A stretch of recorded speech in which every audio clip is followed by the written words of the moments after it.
Hi friends, welcome back to PF information Telugu. ఈ వీడియోలో EPF member home పేజ్లోకి login అవుతూనే మనకు ఒక అలర్ట్ మెసేజ్ వస్తూ ఉంటుంది, ఈ నామినేషన్ చేయండి ఇప్పుడే అని. సో చాలామంది దాన్ని ఇగ్నోర్ చేస్తారు, కానీ ఎందుకు తప్పనిసరిగా ఈ నామినేషన్ చేయాలో తెలుసుకుందాం.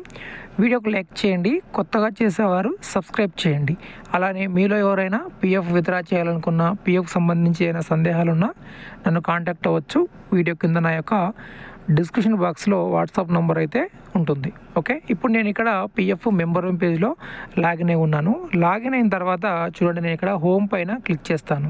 సో ఇక్కడ హోమ్ పైన క్లిక్ చేస్తే మనకు వెంటనే అలర్ట్ మెసేజ్ అనేది కనిపిస్తుంది. ఇప్పుడు నేను దీని మీద క్లిక్ చేస్తున్నాను. ఇప్పుడు ఈ విధంగా మనకు అలర్ట్ మెసేజ్ అనేది వస్తుంది. ఏంటి? ఈ నామినేషన్ ఫెసిలిటీస్ అవైలబుల్ విత్ ఈ సైన్. సో ఈ నామినేషన్ అనేది ఈ సైన్ ద్వారా అవైలబిలిటీగా ఉంది. దీనికోసం మీరు ఎక్కడికి వెళ్ళే అవసరం లేదు. ఇక్కడే మీరు ఫైల్ నౌ మీద క్లిక్ చేసి ఈ నామినేషన్ అనేది పూర్తి చేయొచ్చు. సో చాలామందికి ఈ నామినేషన్ అనేది చేయరు.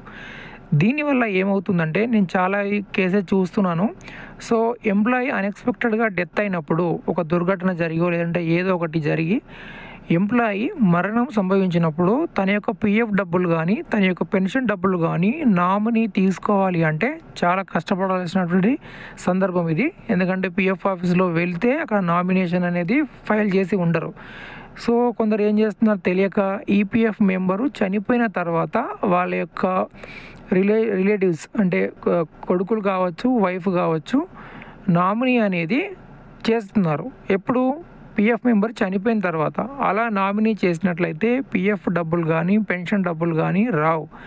నామినీ ఎప్పుడు చేయాలి అంటే మనిషి జిందా ఉన్నప్పుడు, మనిషి జీవించి ఉన్నప్పుడు. ఓకేనా? మనిషి జీవించినప్పుడు తనకు సంబంధించిన డబ్బులు ఎవరికి చెందాలి అని తనకు తానుగా నిర్ణయం తీసుకొని ఎవరికి ఇవ్వాలి, వైఫ్కి ఇవ్వాలా, కిడ్స్కి ఇవ్వాలా, లేకుంటే వాళ్ళ పేరెంట్స్కి ఇవ్వాలా. మ్యారేజ్ అయితే వైఫ్ డీటెయిల్స్ ఇస్తారు, ఒకవేళ పిల్లలు ఉంటే పిల్లల డీటెయిల్స్. ఒకవేళ మీకు మ్యారేజ్ కాలేదంటే మీ యొక్క పేరెంట్స్ డీటెయిల్స్ నామినీలో మీరు పొందుపరచుకోవాలి. ఇది తప్పనిసరి. ఎప్పుడు తప్పనిసరి? పెన్షన్ విత్డ్రా చేయాలన్నా, స్కీమ్ సర్టిఫికేట్ తీసుకోవాలన్నా, మంత్లీ పెన్షన్ 10D అప్లై చేయాలన్నా, లేదా అన్ఎక్స్పెక్టెడ్గా డెత్ అయినప్పుడు కానీ ఆన్లైన్లో మనము పెన్షన్ డబ్బులు కానీ మంత్లీ పెన్షన్ విత్డ్రా చేయాలన్నా కానీ నామినేషన్ అనేది తప్పనిసరి. ఇది మీరు తప్పనిసరిగా పూర్తి చేయండి. ఓకేనా?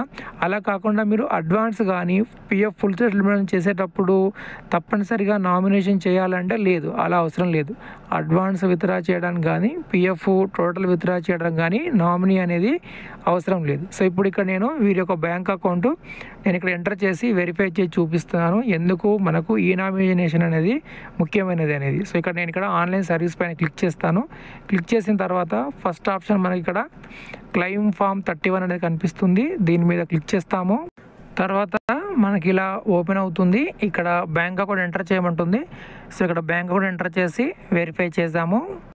బ్యాంక్ అకౌంట్ వెరిఫై జరిగిన తర్వాత ఇలా మనకు కనిపిస్తుంది. సో ఇక్కడ ఎంటర్ చేసిన బ్యాంక్ అకౌంట్ మీదే అనుకుంటే ఎస్ అని క్లిక్ చేయండి, కాదనుకుంటే నో. సో ఇక్కడ మీదే కాబట్టి నేను ఇక్కడ ఎస్ అని క్లిక్ చేస్తున్నాను. ఇప్పుడు ప్రొసీడ్ ఫర్ ఆన్లైన్ క్లెయిమ్ మీద మనము క్లిక్ చేస్తాము. క్లిక్ చేసినట్లయితే ఆన్లైన్లో మనకు అన్ని ఆప్షన్స్ వస్తాయి. ఓకే ఫ్రెండ్స్, ఇప్పుడు ఈ విధంగా మనకు ఓపెన్ అవుతుంది.